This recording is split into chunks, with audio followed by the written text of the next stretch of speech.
감격스럽게 지키고 또 부활절 이후 첫 주를 맞이하였습니다. 잘 아는 것처럼 우리가 부활절 후에 40일 지나고 50일째 되는 날 또 성령 강림절을 맞이하는 그 중간에 기간도 우리에게도 매우 신앙적으로 중요한 시간이라 할 수 있습니다. 우리 다 같이 오늘 그와 같은 감격스러운 마음을 가지고 예배에 임하셨으면 좋겠습니다. 우리 다 같이 피아노 송해에 맞춰 묵도함으로 주일 오전 예배 하나님께 드리겠습니다.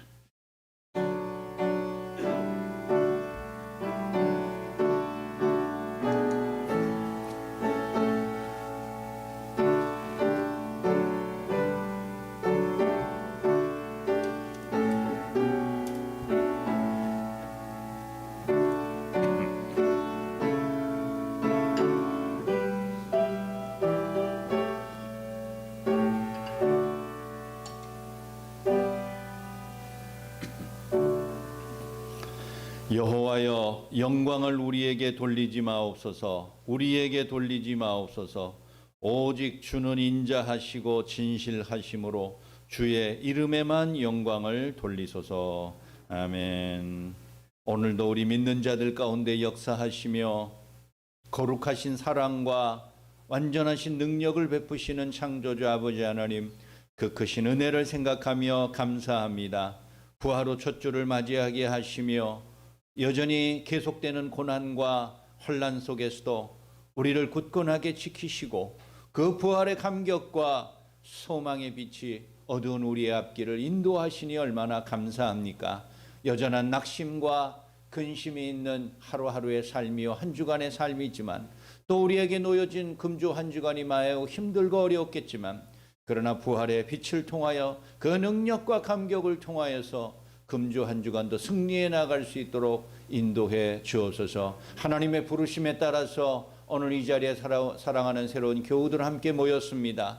마음을 다하여 하나님을 경배하고 찬양하는 감격스러운 예배의 시간 되게 하여 주옵소서. 오늘도 병약하고 연로하고 또 출타하고 많은 어려움 때문에 함께하지 못한 분들도 있습니다. 영상으로 예배를 드릴지라도 다 같은 하나님을 섬기며 한 마음을 가지고서 경배하오니 저들을 통해서도 하나님 영광 받아 주옵소서. 예배 시종을 주님께 의탁하옵고 우리 주 예수 그리스도의 이름으로 간절히 기도하옵나이다. 아멘.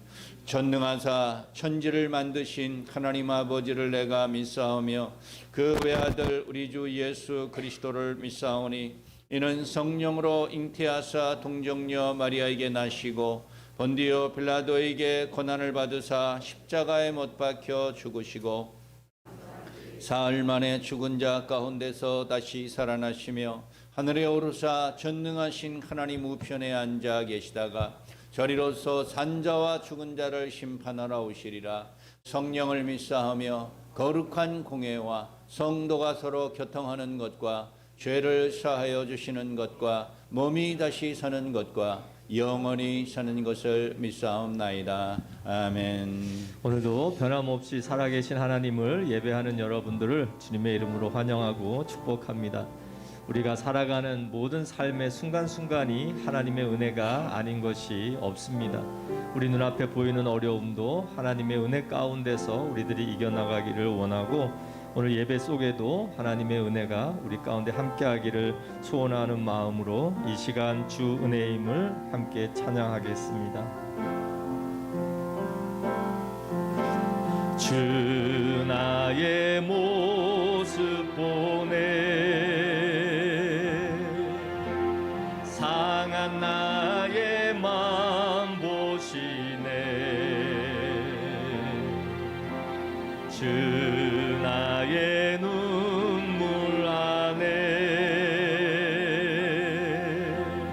홀로 울던 마음 아시네 주 사랑 내게 있네 주 사랑 내게 있네 그 사랑이 날 채우네 주 은혜 내게 있네 그 그네로 날 세우네. 세상 소망 다 사라져가도 주의 사랑은 끝이 없으니 살아가는 이 모든 순간이 주의 힘을 나는 믿네. 주 나의 모습 보네. 주 나의 모습 보네. 상한 나의 맘 보시네. 주 나의 눈물 안에 주 나의 눈물 안에 홀로 울던 맘 아시네. 주 사랑 내게 있네. 주 사랑 내게 있네. 그 사랑이 날 채우네. 주 내게 있네. 그네로 날 세우네. 세상 소망 다 사라져가도 주의 사랑은 끝이 없으니 살아가는 이 모든 순간이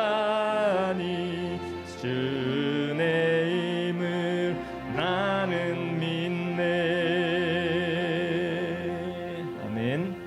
우리 시간에 존귀하신 주, 존귀하신 하나님 함께 찬양하겠습니다. 우리 박수 치며 찬양할까요?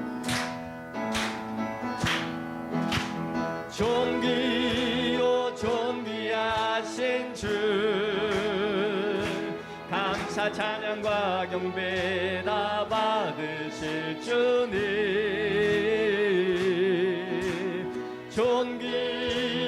존귀하신 주,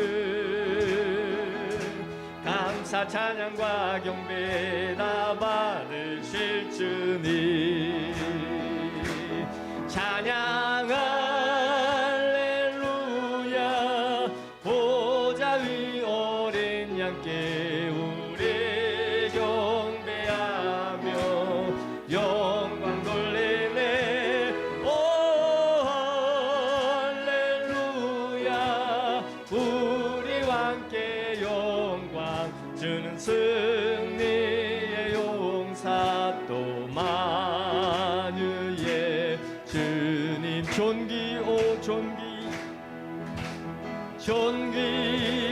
존귀하신 주, 감사 찬양과 경배 다 받으실 주님.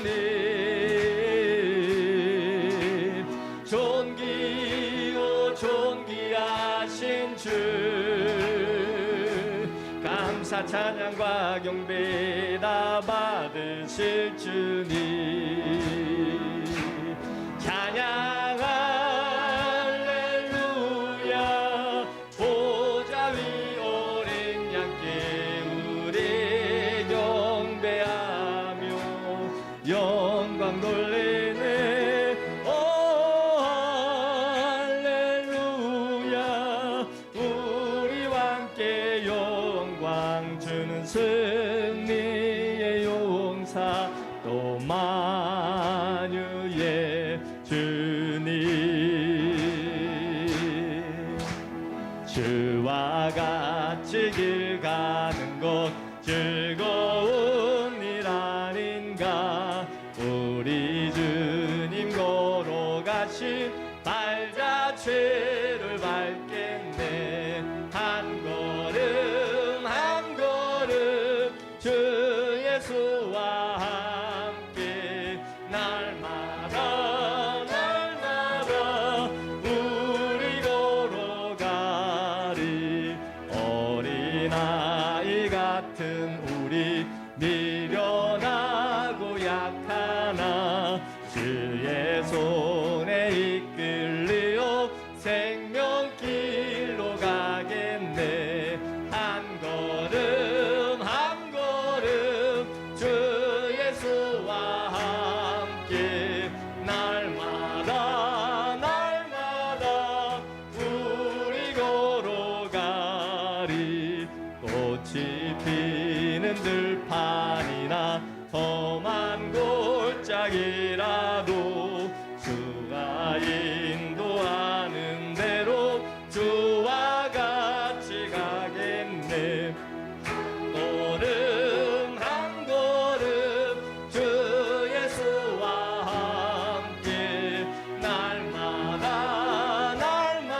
갈 때까지 주와 같이 걷겠네. 한 걸음 한 걸음 주 예수와 함께 날마다 날마다 우리 걸어가리. 아멘. 우리 시간 일어나셔서 정결한 마음 주시옵소서. 함께 찬양하겠습니다.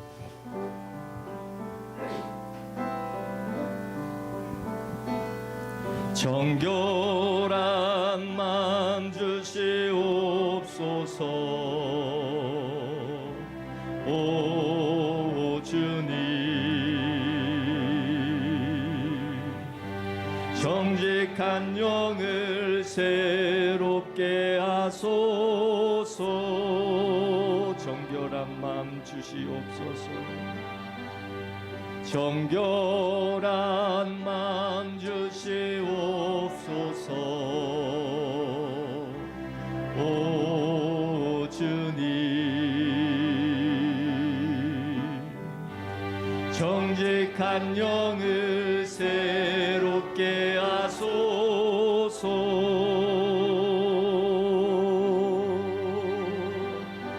나를 주님 앞에서 멀리하지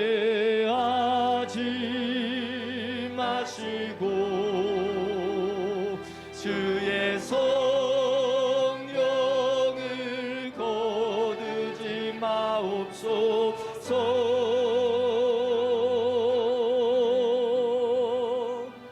그거원의 기쁨 다시 회복시키시고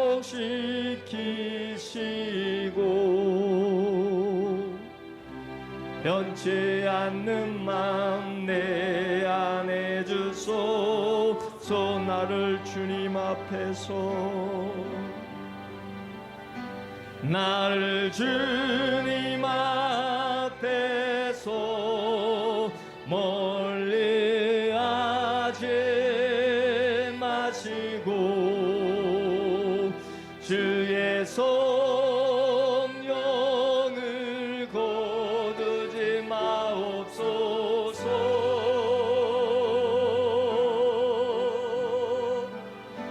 그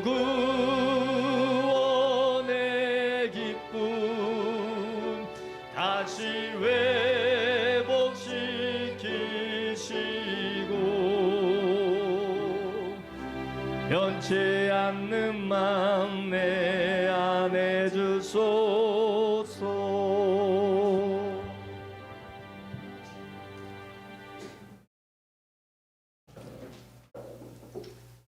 해마다 대지의 푸르름을 값없이 저희에게 허락하시는 전능하시고 영원하신 하나님 아버지 감사합니다. 부족하고 연약한 저희들을 지극히 사랑하셔서 택하고 복된 날 주의 전에 나와 예배드릴 수 있도록 허락하시니 또한 무한 감사합니다. 순간순간도 저희들을 잊지 않으시고 동행하여 주심에 저희들은 늘 말씀을 잊고 삽니다.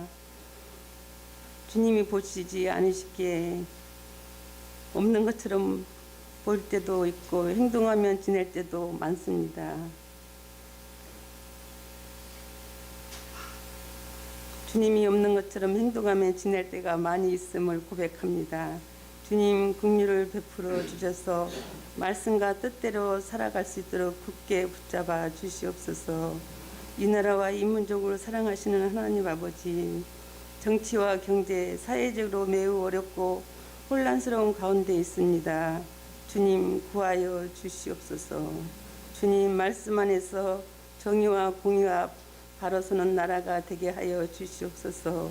이 나라를 이끌어가는 지도자들은 지혜와 맹치를 더하여 주셔서 겸손한 마음을 가지고 국민을 먼저 생각하며 국정을 바르게 이끌어 나가게 하여 주시옵소서. 하나님의 음성에 귀를 기울이는 이정자들이 다 되게 하셔서 혼탁하고 혼란스러운 이 사회를 질서와 평안이 있게 하시고 하나님의 공의와 사랑이 함께 공존하는 사회가 되게 하여 주시옵소서. 교회의 머리 되시는 하나님 아버지, 저희 새로운 교회의 모든 기간 유초등부에서 장령부에 이르기까지 주님의 뜻대로 이루어지길 원합니다. 저희 생각이나 욕심이 아니라 저희 교회를 통하여 하나님께서 이루고자 하시는 모든 일을 행하게 하시고 하나님께서 기뻐하시는 합당한 교회 되게 하여 주시옵소서. 저희 교회가 이웃의 빛과 소금의 역할을 하게 하시고 작은 것도 나누며 어우러져가는 참 이웃 되게 하여 주시옵소서.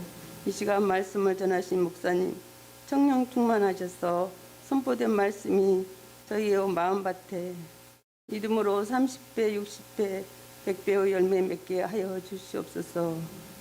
루체 찬양대 대원들의 찬양이 하나님께 영광되며 저희 성도들에게 큰 기쁨과 영혼의 울림이 넘치는 은혜의 찬송되게 하여 주시옵소서. 하나님 아버지, 이 시간도 여러 곳에서 알게 모르게 헌신하신 분들께 하나님 은혜가 늘 충만케 하여 주시옵소서.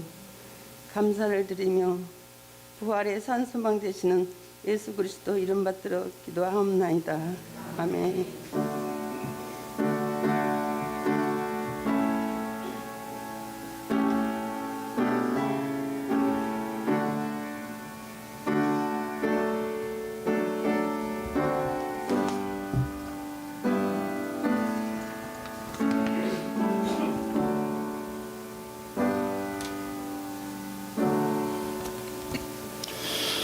네, 광고 말씀드리겠습니다. 여러분 주보 참고하시기를 바랍니다.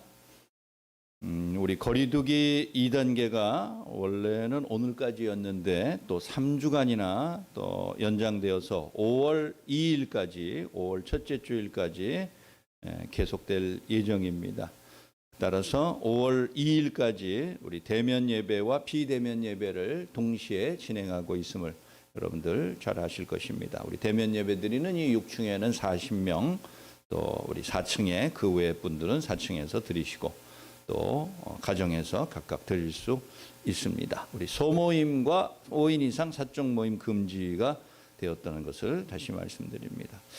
온 국민이 다 필요하고 그렇기는 합니다. 그러나 어쩔 수 없는 일로 우리가 받아들이고 개인뿐 아니라 교회도 이 일에 적극 협력하여서 더 이상 확산되지 않고 종식될 수 있도록 힘써 도와야 되겠습니다. 우리 내일 모일 13일 화요일에 우리 교회가 속해 있는 남항동로의 정기회로 모일 예정입니다. 노예를 위해서도 여러분들 기도해 주시기 바랍니다. 이번 주 수요일 14일에는 성경정독학교 9번째 시간이 계속될 예정입니다. 온라인 비대면으로 진행되는데 참여하신 분들 얼마 남지 않았는데 끝까지 잘 동참하셨으면 좋겠습니다. 우리 방역수칙 개인별로 잘 지켜주시고 교회에서는 한 칸 건너 앉고 열 체크, 손소독, 마스크 착용 등등 기본적인 원칙을 잘 준수해 주셨으면 좋겠습니다. 오늘 예배 후 나가실 때 우리 박경원 목사님께서 우리 사모님 돌아가신 지 1주기 추도하여서 떡을 대접합니다. 하나씩 받아가시면 되겠습니다. 봉헌하겠습니다.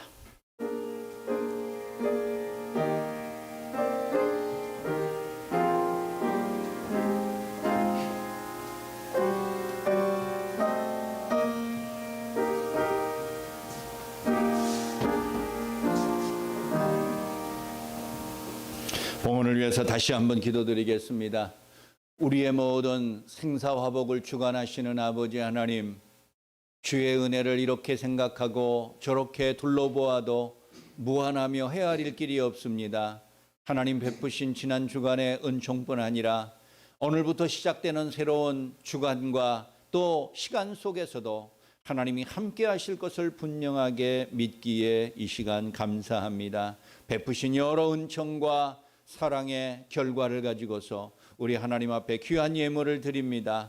심서 일하여 드리는 11조와 또 그 밖에 감사헌금, 선교, 건축 등등 그 마음속에 하나님의 영광과 교회를 위한 귀한 예물 드리오니 액수가 비록 적을지라도 하나님 외면하지 마시고 기뻐 받으시며 하나님의 나라와 주의 영광과 복음 전파와 교회를 든든하게 세워나가는 일에 잘 사용되도록 함께하여 주옵소서. 그러나 여러 가지 어려운 경제적인 형편 때문에 직장의 어려움과 또 사업의 부진 등으로 힘들고 낙심하는 분들도 있사오니 주여 그들을 저 위로하여 주시며 그 마음속에 하나님을 향한 참된 소망의 빛이 꺼지지 아니하도록 주께서 함께하여 주옵소서. 연약한 갈대처럼 흔들릴지라도 굳건한 믿음의 반석 위에 서게 하시며 환난의 때를 잘 믿음과 인내로서 극복해 나갈 수 있도록 역사하여 주옵소서. 오늘도 드리는 귀한 예물 외에도 또 우리에게 주신 재능과 비전과 시간과 모든 것들도 하나님 앞에 돌려드리는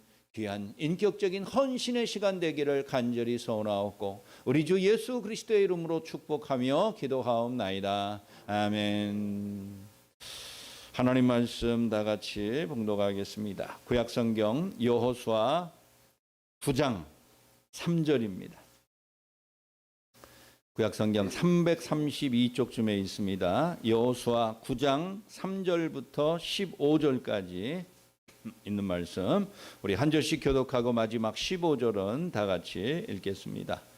기브온 주민들이 여호수아가 여리고와 아이에 행한 일을 듣고 꾀를 내어 사신의 모양을 꾸미되 헤어진 전대와 헤어지고 찢어져서 기운 가죽 포도주 부대를 나귀에 싣고 그 발에는 낡아서 기운 신을 신고 낡은 옷을 입고 다 마르고 곰팡이가 난 떡을 준비하고 그들이 길갈 진영으로 가서 여호수아에게 이르러 그와 이스라엘 사람들에게 이르되 우리는 먼 나라에서 왔나이다. 이제 우리와 조약을 맺읍시다 하니 이스라엘 사람들이 히위 사람에게 이르되 너희가 우리 가운데 거주하는 듯하니 우리가 어떻게 너희와 조약을 맺을 수 있으랴 하나 그들이 여호수아에게 이르되 우리는 당신의 종들이니이다 하매 여호수아가 그들에게 묻되 너희는 누구며 어디서 왔느냐 하니 그들이 여호수아에게 대답하되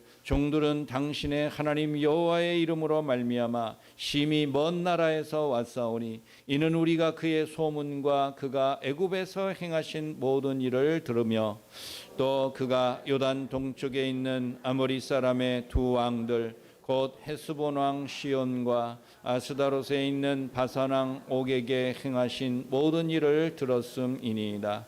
그러므로 우리 장로들과 우리나라의 모든 주민이 우리에게 말하여 이르되 너희는 여행할 양식을 손에 가지고 가서 그들을 만나서 그들에게 이르기를 우리는 당신들의 종들이니 이제 우리와 조약을 맺읍시다 하라 하였나이다.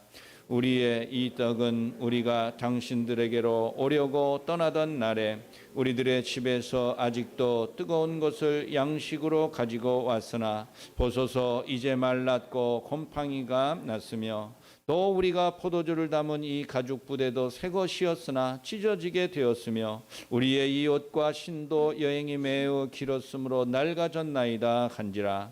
무리가 그들의 양식을 취하고는 어떻게 할지를 여호와께 묻지 아니하고 여호수아가 곧 그들과 화친하여 그들을 살리리라는 조약을 맺고 회중 족장들이 그들에게 맹세하였더라. 아멘. 예, 우리 루체 찬양대원들 일부 나오셔서 찬양드리겠습니다.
저보다 연배가 한 7, 8년 앞서는 분들 중에는 학교 다닐 때, 중고등학교 때 한자를 배우지 못한 분들이 있습니다.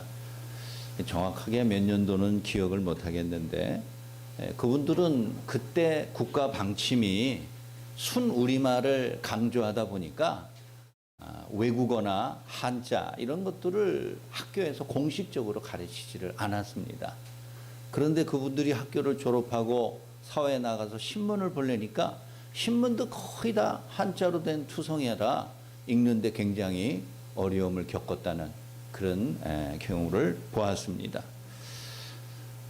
요즘이야 다 한글 성경이고 한글 인터넷이니까 뭐 의미를 통하고 그러는 데야 별 뭐 차이가 있겠습니까마는, 그러나 또 한편으로는 그때 그것을 참 제대로 배웠으면은 좋았을 걸, 이렇게 후회하는 것도 들었습니다. 국사도 마찬가지예요. 한국사가 어떤 세대에서는 필수 과목으로 지정이 돼서 싫든 좋든 누구나 다 우리의 지난 역사를 배워야 될 때가 있지만, 또 어떤 연령층에 있는 사람들에게는 그것이 선택 과목으로 있어서 한국사를 별로 중요하게 여기지 않는 학생들은 아예 모르고 지나오는 경우들도 있습니다. 지내놓고 보면은 그 당시에는 별것 아닌 것 같고 속 편했을런지 몰라도 세월이 지난 후에 그때 그것을 제대로 좀 알았으면은 내가 불편함이, 실수함이 없을 텐데, 그런 아쉬움을 토로할 때가 많습니다. 우리 인간의 역사도 마찬가지입니다. 우리가 국가의 역사를 배우는 것뿐만 아니라 모든 집단과 심지어는 나 한 사람의 역사를, 과거의 삶을 잊어버리면은 그것이 그때는 좋을런지 몰라도 후대에 가서는 큰 어려움을 겪는 경우들이 많습니다. 인간의 역사를 둘러보면은 항상 선이 악을 이기고 정의가 불의에게 승리하는 그런 시대만 있었던 것은 아닙니다. 어떤 때는 인간의 역사가 자랑스러운 것보다 부끄러운 내용들이 더 많은 그런 경우들도 있습니다. 우리가 자랑스럽던 부끄러운 거든 과거의 역사는 있는 그대로 배울 때에 미래의 지혜를 얻게 되는 것이지요. 오랜만에 우리가 다시 여호수아로 돌아왔습니다. 여호수아는 역사서입니다. 여호수아에 담겨있는 그 모든 내용이 시간순으로 이렇게 기록된 이스라엘의 역사에 대한 것이지요. 역사는 사람이 만들어갈 것 하지만은, 그러나 이스라엘 역사 속에서 하나님이 어떻게 개입하고 간섭하셨는지를 우리가 이와 같은 구약 성경의 역사서를 통하여서 배워야 된다는 것이에요. 하나님의 택함 받은 이스라엘의 역사가 항상 선하고 아름다운 미담으로만 가득 찬 것이냐? 전혀 그렇지 않습니다. 이스라엘 역사를 통하여서 우리가 살펴보면은 어떨 때는 우리가 읽는 것조차, 소리 내지 않고 말하지 않고 눈으로 읽는 것조차 민망한 내용들이 가끔 보입니다. 그러나 그것이 인간의 추한 역사여 과거인데 어쩌겠어요. 우리의 부끄러운 과거를 우리는 지워버리고 싶어 합니다. 기억하고 싶어 하지 않습니다. 그러나 외면한다고 해서 그것이 우리에게 아무런 도움을 주지 못하는 것입니다. 성경에도 보면은 역사 속에 담긴 인간의 추태를 봅니다. 추한 사건들을 봅니다. 부끄러운 이야기들을 봅니다. 그러나 그 속에서 하나님이 어떠한 손길로 인도하시고 계획된 모습으로 이끌어 가시는지를 분명하게 아는 것이 중요하다고 볼 수 있습니다. 중국의 노자가 기록한 도덕경이라는 것이 있습니다. 사람에게 도덕적으로 윤리적으로 살아갈 수 있는 그런 좋은 글귀들을 모은 것이 노자의 도덕경입니다. 그걸 읽어보면은 다 좋은 말만 있어요. 우리가 이렇게 참 선하게 살려고 하는 것이에요. 성경은 도덕경이 아닙니다. 좋은 말만 우리에게 알려주고 선하고 기쁘고 멋진 예의 바른 것들만 우리에게 주는 것이 아니라 때에 따라서는 그 고통과 그 부끄러움과 수치와 괴로움 속에서 우리 스스로 직면하게 만듭니다. 눈을 뜨고서 그것을 보라고 우리에게 명할 때가 있어요. 오늘 여기 여호수아 9장에는 이스라엘의 부끄러운 역사가 있습니다. 그러나 하나님은 그 부끄러운 역사를 통해서 어떻게 구원의 계획을 이끌어 가시는지, 그리고 연약한 악한 인간들에게, 택한 백성들에게 어떤 소망과 미래의 희망을 가지고서 앞으로 나아갈 것인지를 하나님이 알려주신다는 거예요. 사람은 부끄러운 모습을 행하여도 하나님은 자랑스러운 역사로 바꾸어 갈 수 있도록 우리를 인도하시는 것이 오늘 우리가 주목해야 될 사건이라고 할 수 있습니다. 첫째, 기브온이라는 어떤 사람들이 지혜를 발휘한 것을 주목해야 합니다. 여러분, 여리고성과 아이성과의 전투를 기억하시지요? 매우 큰 여리고성을 피 한 방울 흘리지 않고 정복하였습니다. 그러나 그에 비하면 매우 보잘것없는 아이성 전투에서 부끄럽게 패배하고 도망쳤다가 나중에 가까스로 아이성을 정복하였습니다. 그것이 가나안 지역에 있는 대부분의 사람들에게 다 소문으로 들렸습니다. 이처럼 이스라엘 백성들과 여호수아는 요단강을 건너자마자 거침없이 가나안 땅의 중심부를 향해서 막 이렇게 치고 들어가는 거예요. 그게 여호수아의 역사예요. 그러니 이스라엘 백성들은 가나안에 원래 살고 있는 수많은 원주민들에게는 공포의 대상이었습니다. 한 번도 겨뤄본 적이 없지만 그들을 통하여 들려오는 소문은 가장 강대한 민족들도 그들 앞에는 너무 쉽게 무너지고 꺾여서 당해낼 재간이 없다, 이런 흉흉한 소문 때문에 가나안에 있는 수많은 사람들이 괴롭고 힘든 나날을 보내고 있었습니다. 원래 가나안 땅에는 크게 나누어서 6개의 부족이 있습니다. 6개의 족속이 있고 또 하나의 족속 안에 몇몇 지역별로 또 이렇게 나누어지기도 합니다. 6개의 부족들은 원래는 서로 원수지간이에요. 서로 가나안 땅의 좋은 곳을 차지하기 위해서 끊임없이 다투고 서로 전쟁하는 것을 멈추지 않았던 그런 부족들입니다. 그런데 지금 그들 앞에는 전혀 경험해보지 못한 새로운 민족들이 자기들의 땅을 차지하기 위해서 요단강을 건넜다라는 소문을 들었습니다. 그러자 서로 치고받고 싸우던 6개의 부족들이 야, 안 되겠다. 우리가 내부에서 이렇게 분열하고 있다가는 저 이스라엘 민족에게 우리 모두가 다 전멸할 수밖에 없으니 우리끼리라도 좀 싸우는 걸 멈추고 연합하자. 그런 거예요. 왜 안 그러겠어요? 먼저 외부의 적들을 물리치고 그 다음에 내부의 적들을 우리가 서로 싸워나가자. 그렇게 합의를 이루었습니다. 서로 연합할 수밖에 없었어요. 그런데 그 6개 부족 가운데 히위 족속이 있는데 히위 족속 가운데 큰 성이었던 기브온 성에 사는 주민들은 생각이 달랐습니다. 비록 가나안 땅에 살고 있는 6개의 부족들끼리 일시적으로는 서로 연합하고 힘을 모아서 이스라엘을 막아내자 이렇게 연합을 했지만 이 기브온 성에 사는 사람들 주민들의 입장에서 곰곰이 생각해 보면 이길 수 없는 싸움이에요.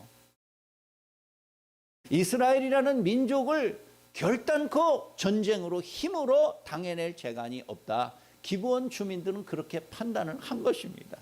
그래서 기브온 주민들이 모여가지고 서로 꾀를 냈습니다. 오늘 4절 말씀 보니까 우리말에 꾀를 내었다라는 거예요. 여기서 꾀라는 말은 좋게 말하면 지혜라는 뜻이지요. 그들이 지혜를 모았는데 그 지혜가 뭐냐? 승산 없는 싸움을 벌이는 게 아니라 미리 가서 평화 조약을 맺는 거예요. 서로 화친하는 것을 방법을 택한 것입니다.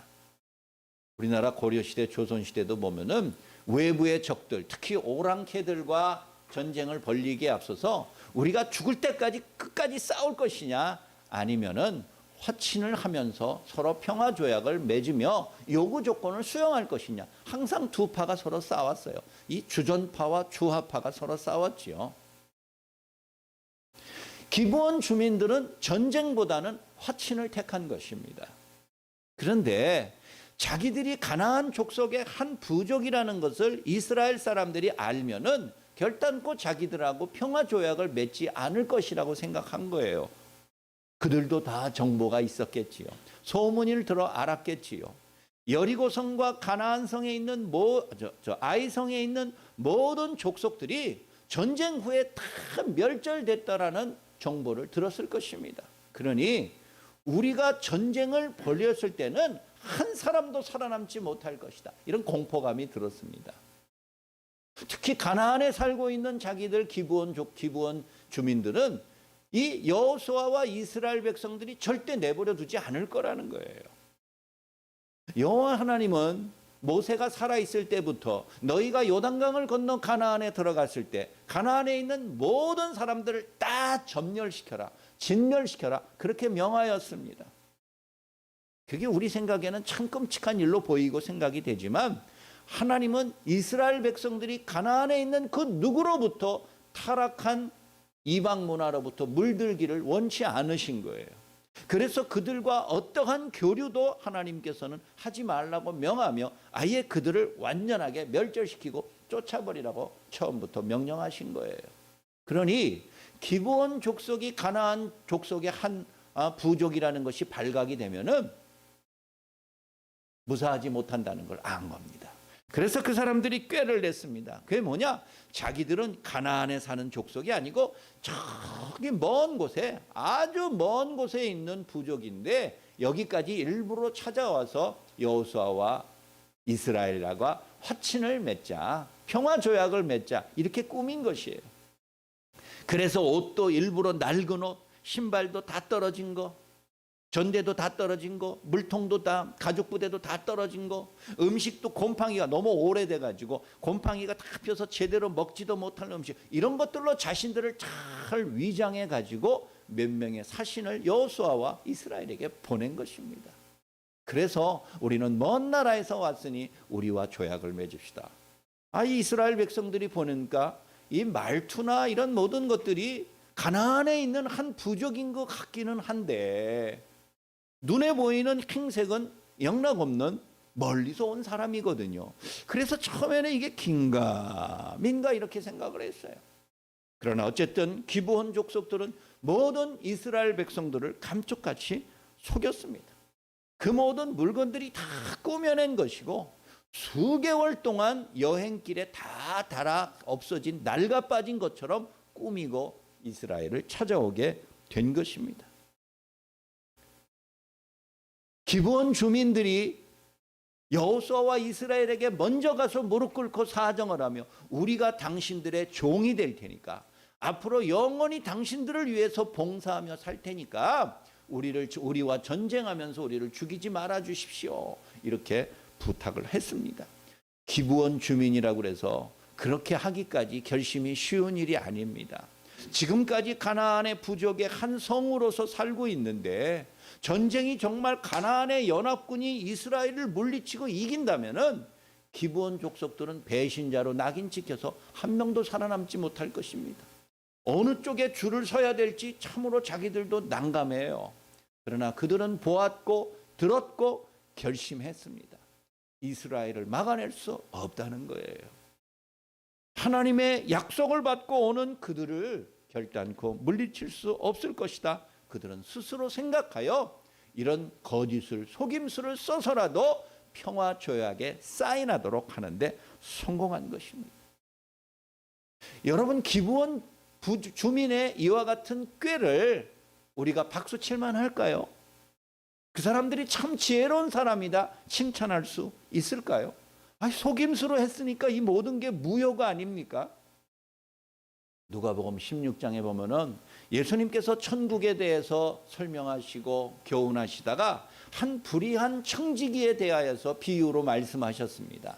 어떤 부잣집 종들 가운데 제일 뛰어난 똑똑한 종이 한 명이 있는데 그 사람이 주인 대신에 모든 회계장부를 집의 살림을 다 맡았습니다. 그런데 주인이 멀리 여행 떠난 사이에 자기 멋대로 집안을 관리해 가지고 나중에 주인이 돌아와서 자기에게 큰 벌을 내릴까 두려웠습니다. 그래서 주인이 돌아올 시간이 되니까 이 청지기가 자기의 미래를 생각해서 야, 내가 이제 주인 집에서 쫓겨나면 어디 가가지고 나를 써주는 사람도 없고 내가 혼자 땅을 파며 노동을 하자니 나이가 너무 많고 힘이 없어가지고 이것도 못하고 난 이러지도 못하고 저러지도 못하고 너무 괴롭다. 그래서 주인이 막 집에 들어오기 직전에 이 사람이 회계장부를 조작을 했어요. 불의한 청직이지요. 주인에게 빚진 사람의 장부를 조작을 해가지고 기름이 예를 들면 10마를 이 사람이 우리 주인에게 빚졌으면 5마를 빚졌다. 5마를 자기 멋대로 탕감해서 장부를 조작하는 거예요. 그래서 주변에 있는 사람들에게 인심을 얻은 거예요. 그러면은 내가 주인에게 쫓겨나더라도 그 사람들이 나를 나중에 좀 봐줄 것이 아니냐. 예수님의 비유의 말씀은 그런 거예요. 요즘으로 말하면 어린 반푼어치도 없는 일이지요. 그건 횡령이고 사기예요. 주인을 기망한 것뿐 아니라 주인에게 엄청난 재산상의 손실을 끼친 거예요. 그런데 예수님께서 누가복음 16장에서 그 청지기에게 뭐라고 말씀하셨는지 아세요? 그는 지혜로운 사람이다. 이렇게 주님이 말해요. 아니 주님이 뭐 이게 어떻게 그렇게 평가할 수 있어요? 이 분명히 속임수 아닙니까? 가짜란 말이에요. 그런데 우리 주님이 그런 말씀을 예를 들면서 그 사람은 자기의 미래를 위하여서 할 수 있는 최선을 다한 것이다. 그는 지혜로운 사람이다. 이렇게 말씀을 하셨어요. 놀랍지 않습니까? 여기 있는 이 기브온 족속이, 기브온 주민들이 여호수아에게 자기들의 정체를 숨기고 가짜로 위장하여서 와서 마침내 평화조약을 맺는데 성공한 것입니다. 누가 기브온 족속에게 돌을 던지겠습니까? 저 사기치고 저 나쁜 짓을 한 놈, 저렇게 남을 속여가지고 이 일을 한다고 해서 전부 다 원천무효다 이렇게 생각하기 쉽지만, 그러나 여호수아도 서명했어요. 이스라엘 모든 백성들도 다시는 저 족속들과 저 주민들을 죽이지 않겠다라고 서명하고 조약을 맺은 것입니다. 그걸 무효로 할 수가 없는 거예요. 왜? 하나님의 이름으로 자기들이 한 것이니까.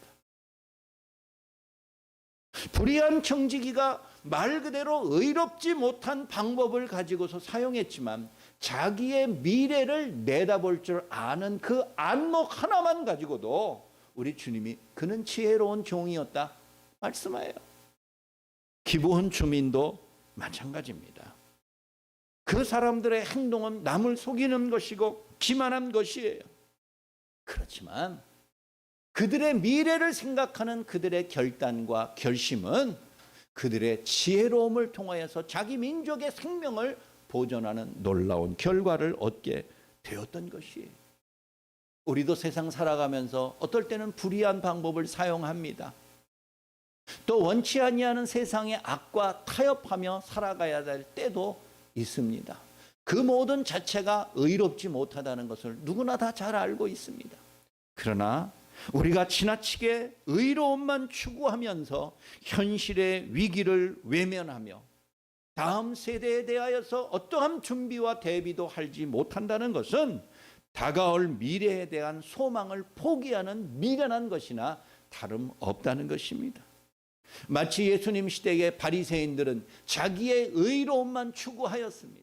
내가 종교적으로 율법적으로 의롭게만 잘 지켜나간다면 내 주변에 옆에 있는 사람들이 죽어나가건 그들이 고통을 당하건 그 상관하지 않았습니다. 바리새인들은 그렇게 살았어요. 자기만 하나님에게 의롭고 법대로 종교의 규칙대로 잘 지키며 살아가면 내 집 안문에 배고파 죽어가는 나사로가 있건 없거나 상관없이 살아가는 것이 그게 바리새인들의 자기의 의였어요. 여러분, 기브온 주민들의 행동과 방식과 태도는 잘못된 것입니다. 불의한 것입니다. 남을 속이면서까지 목적을 달성하는 것은 옳은 일은 분명히 아닙니다. 그러나 기브온 족속이 남에게 피해를 준 것은 아니지요. 남에게 큰 손실을 끼친 것은 아닙니다. 그들의 방법이 불의한 것은 틀림없지만 그들은 그들의 후손들을 지키기 위하여서 그들의 미래에 중요한 것을 선택하였다라는 것이에요. 그렇습니다, 여러분. 때에 따라서는 우리도 살아가면서 많은 근심과 괴로움이 있습니다. 그러나 우리의 눈과 우리의 목적이 목전의 현실에만 집중한다면 우리는 아무런 것도 능력도 발휘하지 못할 것입니다. 여러분들이 불의한 방법을 통하고 사기를 쳐서라도 목적을 이루라. 제가 그 얘기를 하려는 것이 아닙니다. 기브온 족속은 자기들의 현실보다는 미래의 가치를 더 중요하게 여겼던 것이에요. 그것이 그들이 지혜로운 사람이라 성경에 인정받는 모습인 것입니다. 사랑하는 여러분, 지나친 자신감을 갖고 살아가며 나의 의로움을 지나치게 주장하는 것은 때에 따라서는 남을 지나치게 정죄하는 것입니다. 봐라, 내가 이만큼 의로우니 내 수준에 따라오지 못하는 너는 매우 불의하고 실패하고 부정하고 부패한 사람이다. 이렇게 욕하는 사람이 되기가 십상이에요. 그 사람은 교만한 사람이 될 것입니다. 바리새인처럼 말이죠. 우리는 어떤 때는 세리처럼 많은 죄를 짓고 많은 허물과 죄 가운데 부끄러워하며 살아갑니다. 그러나 결정적인 순간에 우리가 주의 은혜를 구하며 나아갈 때 예수님 자신도 바리새인보다는 세리의 기도가 더 하나님에게 합당한 기도였음을 가르쳐 주었던 것처럼 우리의 삶 속에서도 우리의 미래를 더 중요하게 여기며 더 필요한 것이 무엇인지를 잘 집중하여 살아갈 수 있는, 그리고 내가 그 모든 고난과 괴로움들은 내가 떠안고 간다, 책임감을 갖고 살아갈 때 우리의 미래 속에서 하나님의 깊은 뜻을 발견하게 될 줄로 믿습니다. 두 번째, 이 부끄러운 역사에서 발견하는 것은 이스라엘이 매우 오만하고 교만하였다라는 사실입니다. 기브온 주민들의 갑작스러운 등장에 여호수아와 이스라엘 백성들이 당황했을 것입니다. 가나안인들과의 전쟁에서는 반드시 한 명도 살려주지 말라, 하나님이 그렇게 명하셨는데 이 사람들은 말투나 이런 걸 보면은 가나안 사람인 것 같으면서도, 그러나 그들의 옷이나 그들의 외모나 음식이나 이런 걸 보니까 가나안에서 저 멀리 떨어진 곳에서 일부러 찾아온 사람인 것처럼 보이기도 했습니다. 그래서 여호수아가 깜빡 속아서 평화 조약을 맺은 것입니다. 그리고 가나안 전쟁에서 기브온에 사는 사람들은 생명의 안전을 여호수아가 보장하게 되며 하나님의 이름을 가지고서 맹세하고 서명한 것입니다. 여기서 이스라엘의 오만함이 드러납니다. 이스라엘은 그들을 충분히 조사하지 않았습니다. 모든 전쟁에 앞서서 정보를 수집하지요. 상대방의 규모가 얼마인지, 또 지형 지물은 어떤지, 또 숫자가 얼마고 무기의 형편은 어떻고, 이런 모든 정보를 다 동원하는 것이 그게 전쟁을 잘 준비하는 길입니다. 모세나 여호수아나 전쟁을 하기에 앞서서 정탐꾼들을 보냈지 않습니까? 여호수아 자신이 12명의 스파이 중에 한 사람으로서 요단강 넘어 이 가나안을 정탐하고 돌아간 적도 있어요. 그거는 너무 기본 중에 기본이에요. 누가 참말을 말하고 거짓말을 말하는지 판단할 능력과 준비가 돼 있어야 돼요. 그런데 여호수아 자신이 그것을 제대로 확인하지 않았던 것이에요. 왜 그랬을까요? 그들이 단지 게으르거나 무능해서가 아니라 그들 스스로가 오만한 사람들이었다는 거예요. 여기 기브온 사신들이 와서 여호수아와 이스라엘 백성들에게 확 긋고 칭찬을 합니다. 아, 당신들은 얼마나 위대한 민족인지, 애굽에서 어떻게 당신들이 탈출하여 광야 40년 동안 당신들이 승승장구하며 여기까지 온 줄 우리도 다 들어 알고 있습니다. 당신은 위대한 민족이고 대단한 지도자입니다. 이렇게 막 칭찬해요. 예? 칭찬하고 나를 비행기 태우면 싫어할 사람이 한 명도 없어요. 당신이 가나안에 들어와서 가나안 땅에 와서 요단강을 건너기 전에 뭐 바산왕 뭐 옥이나 헤스몬왕 시온이나 이런 사람과 전쟁에서 당신들이 아주 승리했다는 것을 다 우리도 알고 있습니다. 여리고성을 어떻게 정복했으며 아이성을 어떻게 전쟁에서 승리했는지 우리 모두가 다 들어서 알고 있습니다. 당신들하고 우리하고는 비교할 수 없을 정도로 위대하고 대단합니다. 아, 우리가 종이 되겠습니다. 이런 말에 깜빡 넘어간 거예요. 자신들이 그동안 승리한 것과 칭찬한 것에 도취되어서 전쟁의 기본을 무시한 것이에요. 그런데 이스라엘 백성들의 진정한 실수와 진짜 오만했던 이유는 14절에 있어요. 여러분 14절 한번 다 같이 한번 보시겠습니까? 13절 다 같이 읽습니다. 무리가 그들의 양식을 취하고는 묻지 아니하고. 여기 중요한 귀절이 있습니다.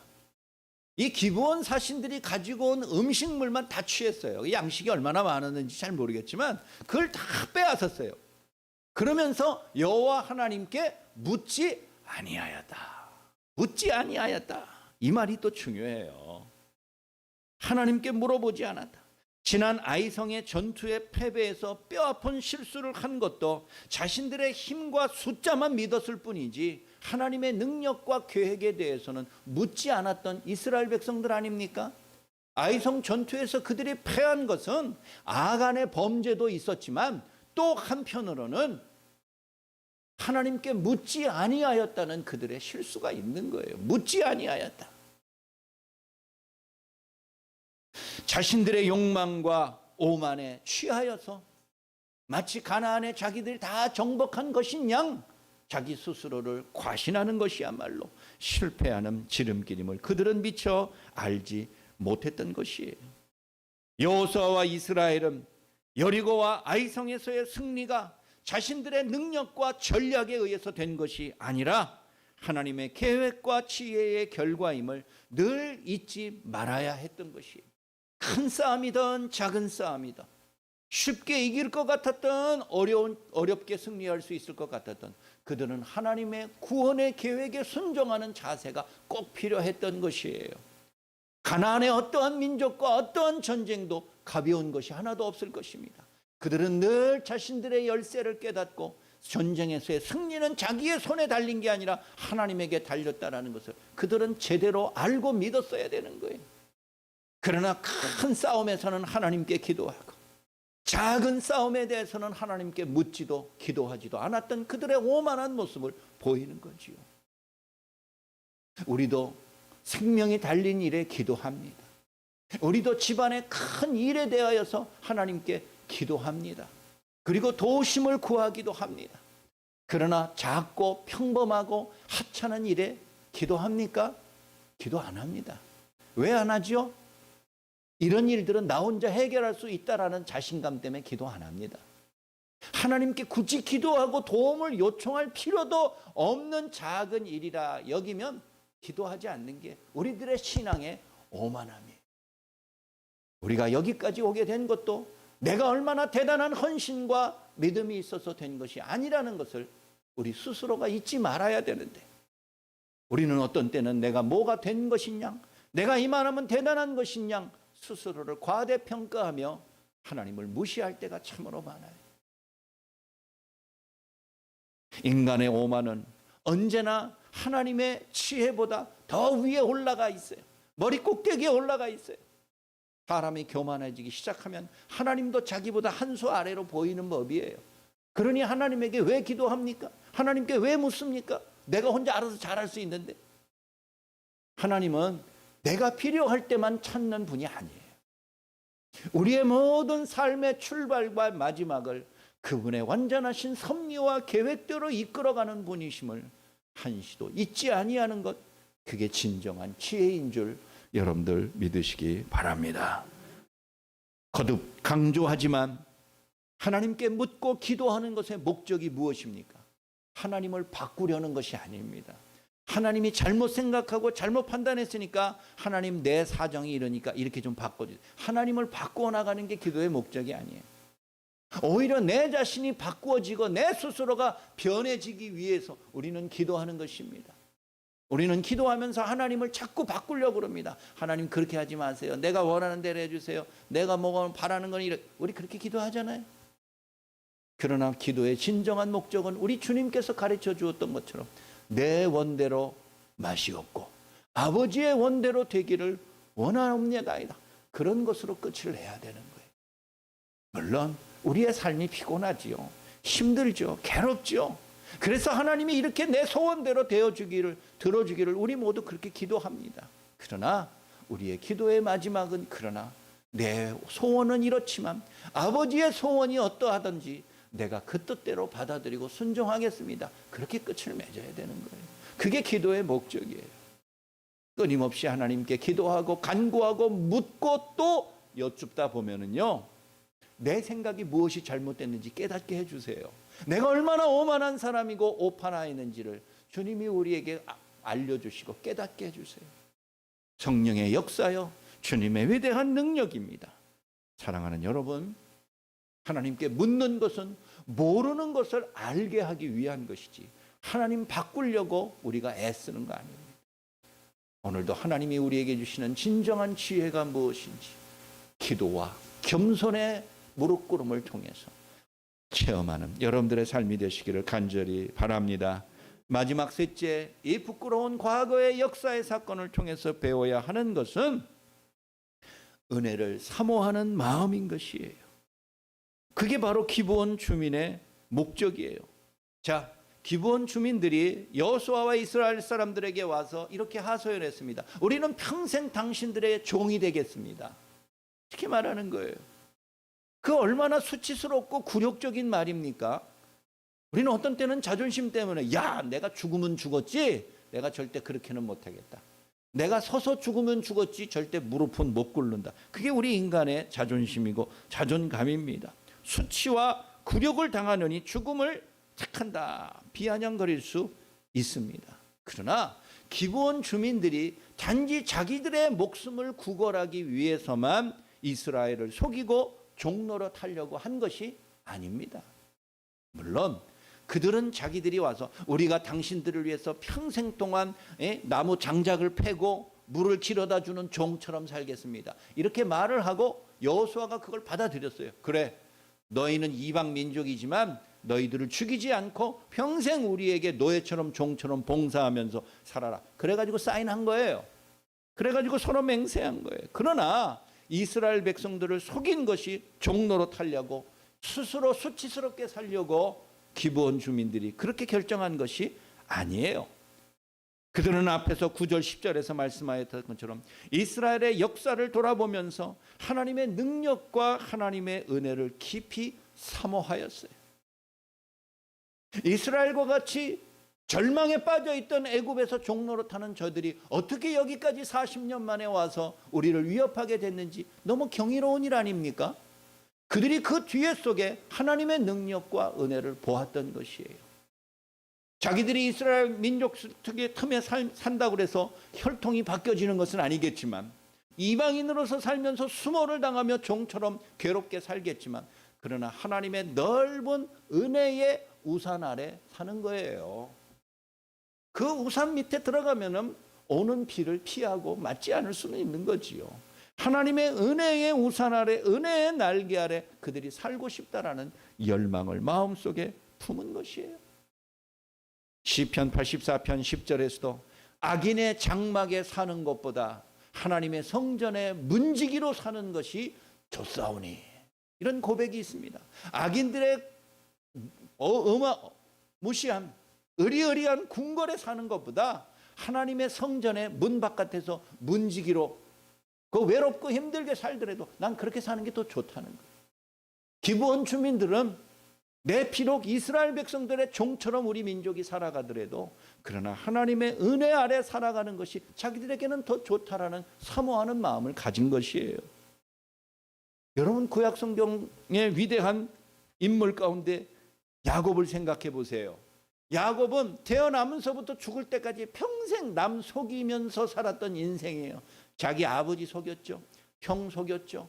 외삼촌 속였죠. 자기의 첫째 아내 레아도 속이고 결혼한 거예요. 원래는 동생하고 결혼하고 싶었는데 나중에 보니까 언니여면서 얼마나 마음이 괴롭겠어요. 평생 야곱은 남을 속이면서 살았던 사람이에요. 하지만 야곱을 구차하게 살다가 그렇게 비참하게 죽었다고 비난하는 그리스도인이 누가 있습니까? 야곱은 아브라함과 이삭과 야곱의 하나님이라는 믿음의 조상의 반열 위에 우뚝 서 있는 사람이 되었습니다. 어떻게 야곱이 그랬습니까? 그 인생은 쓰레기 인생이라니까요. 여기 기브온 족속들이 저리 가라는 거예요. 야곱은 더 많이 속였어요. 더 교묘하게 속였어요. 그리고 자기의 친족을 속였잖아요. 가족을 속인 사람이니까 야곱은 더 욕먹어 마땅한 사람이에요. 그러나 야곱은 믿음의 조상이 되었어요. 후손들 가운데 야곱을 부끄럽게 여기는 사람이 한 명도 없어요. 왜 그렇습니까? 그는 하나님의 은혜에 대한 간절한 소망이 있었기 때문에 그런 것이에요. 창세기 32장 보면은 야복 강가에서 마지막으로 자기의 형 에서를 만나기 위하여서 하나님의 천사와 씨름하다가 골반뼈가 부러지는 중상을 당했습니다. 그래 이제 날이 밝게 되니까 하나님의 천사가 떠나려고 할 때 하나님의 천사를 붙잡았습니다. 사실은 하나님을 붙잡은 거지요.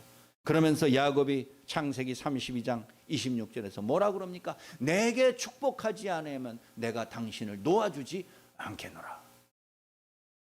야곱에게는 이게 마지막 기회라는 거예요.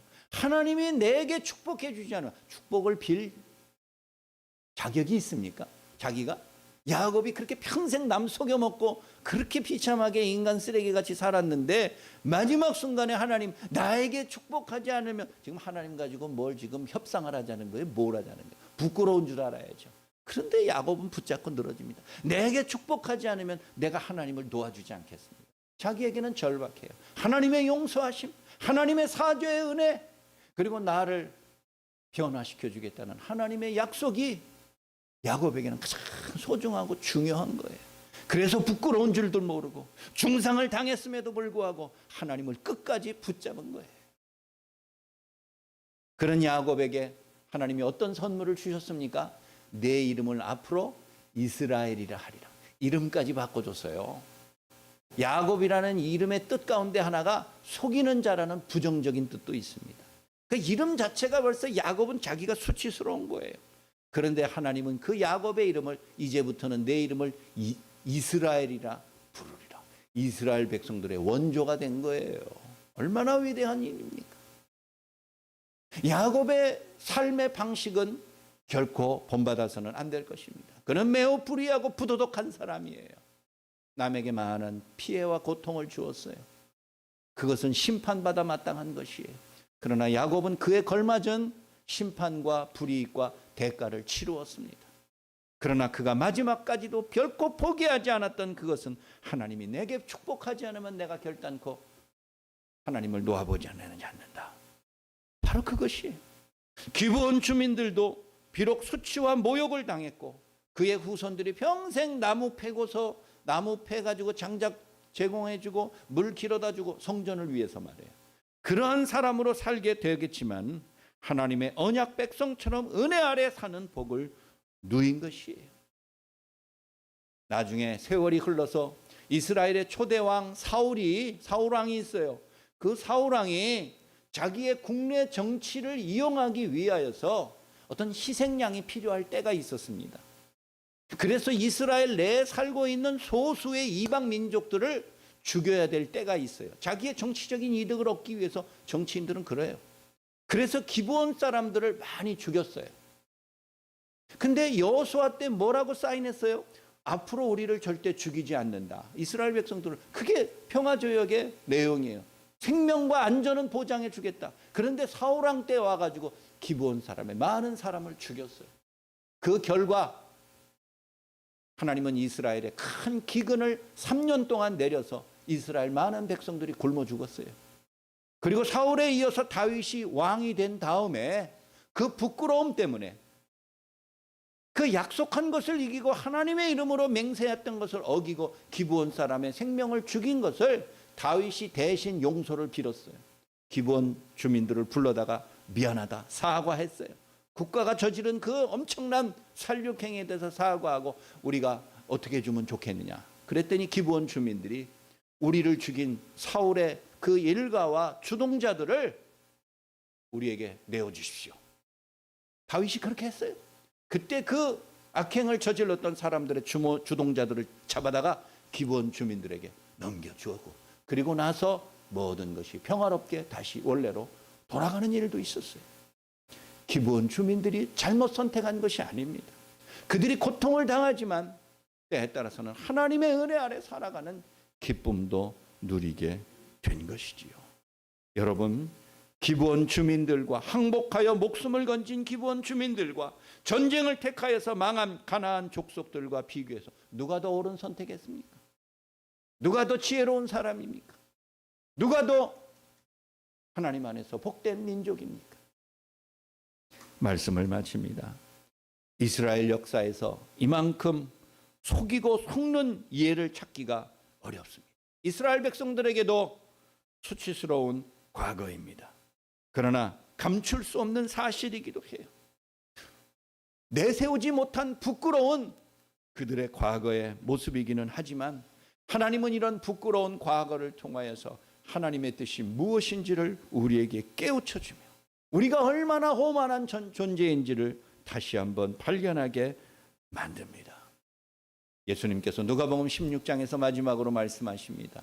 너희들은 빛의 자녀들인데 이 빛의 자녀들이 이 세상의 자녀들보다 더 지혜로운가? 우리 주님이 그렇게 탄식하셨어요. 우리 모두 다 하나님을 믿는 자녀들입니다. 우리가 과연 이 세상 살아가면서 믿지 아니하는 사람들보다 더 지혜롭습니까? 더 강하거나 더 부유하거나 더 대단하지는 못하더라도 지혜로운 사람으로 살아가는 믿음의 결단을 다시 한번 가져야 되는 것이고 하나님이 우리에게 주신 이 귀한 은혜를 끝까지 사모하여 승리하는 여러분들의 삶이 되시기를 주의 이름으로 소원합니다. 사랑이 많으신 우리 아버지 하나님, 은혜와 자비와 능력을 돌아보면 하나님 앞에 그저 감사할 것뿐입니다. 오늘도 주님이 우리에게 주시는 참된 소망의 뜻이 무엇인지를 깨달아 알 수 있도록 아버지 하나님 역사하여 주옵소서. 오늘도 주님 앞에 왔사오니 내 마음속에 임하시는 주님의 놀라운 사랑과 은혜가 무엇인지를 잘 분별할 수 있는 귀한 시간 되게 하여 주옵소서. 이 세상이 참으로 살기 힘들고 어렵습니다. 많은 환난과 생각지 못했던 장애물들이 너무 많습니다. 주여, 어떻게 하면 좋습니까? 우리의 힘과 우리의 지혜를 의지하지 않게 하시고 하나님이 내게 주시는 참된 소망과 미래에 대한 참된 은혜의 모습들을 사모하며 나아갈 수 있도록 인도하여 주옵소서. 지혜로운 자 되게 하여 주시고 헌신하는 자 되게 하여 주시고 책임 있는 믿음의 삶을 잘 감당할 수 있도록 주께서 복의 복을 더하여 주옵소서. 우리 주 예수 그리스도의 이름으로 간절히 기도하옵나이다. 아멘. 우리 다 같이 일어나셔서 292장 찬송 부르겠습니다.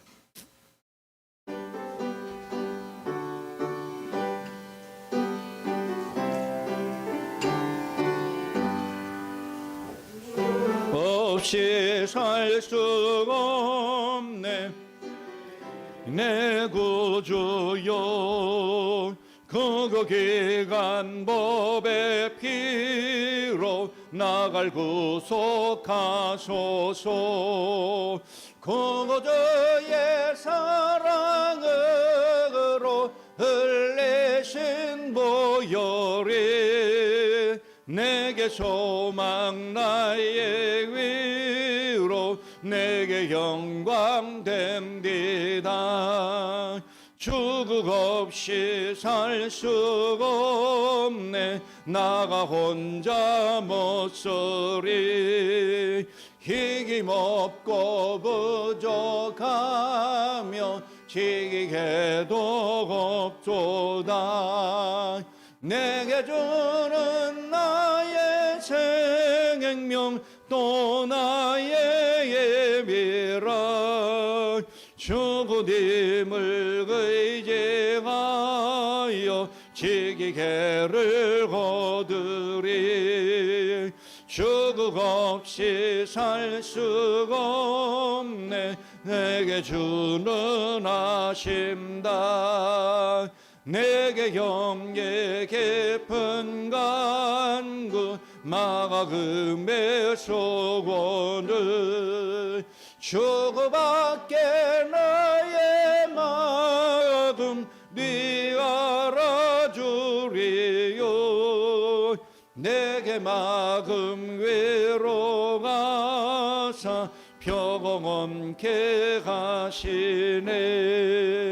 주국 없이 살 수가 없네 세계거리 흐르고 이기 깊은 고독 속에 내게 생명 끝나도 사나운 풍랑이 이길 때 날 지켜주시네.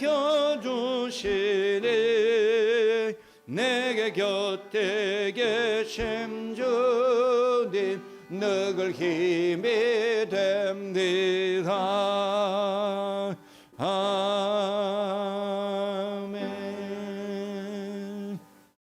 모든 믿는 자들의 영원한 구원의 통로 되신 예수 그리스도의 크신 은혜와 창조주 하나님의 말할 수 없는 사랑과 성령님의 위로 교통 충만케 하심이